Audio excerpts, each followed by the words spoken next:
Stephen A., so as you just saw, the NBA refs took a lot of heat over the weekend. Do you feel like the NBA has an officiating problem? They do have an officiating problem, primarily because it's not a matter of the mistakes that they make. We understand that. But they have an officiating problem because the NBA has falsely, I think mistakenly, empowered them even more to overreact to every little thing.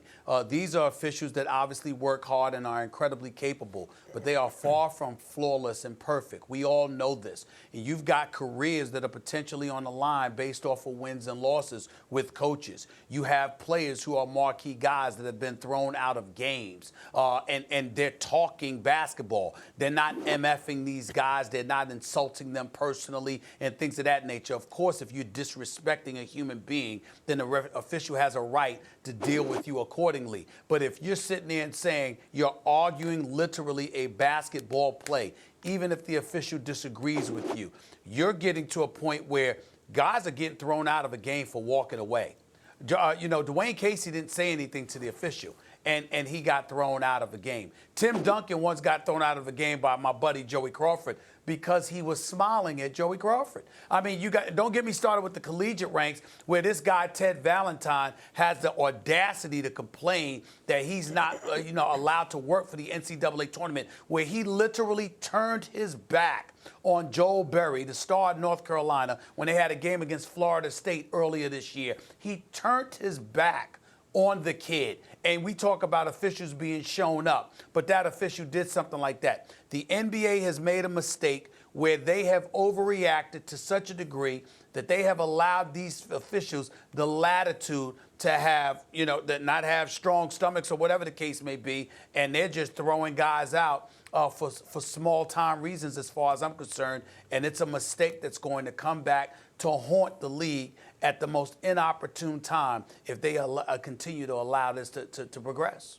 And let me tell you the real problem. The real problem is, in this day and age of high def and entitled players, because the rules have changed and they expect no physical contact, et cetera, and everyone smells blood in the water with the refs, so they're going at the refs. In this day and age, the league, and that includes the players, are playing the refs cheap.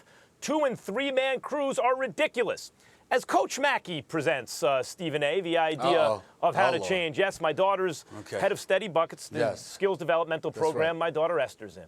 I mean, why have you worked on getting him an endorsement deal or something? I mean, you mentioned this man so much. I mean, a college job, something. What's the objective, Max? I mean, you mentioned him more than me. I just give credit where credit's I just give credit where credit's due. Listen.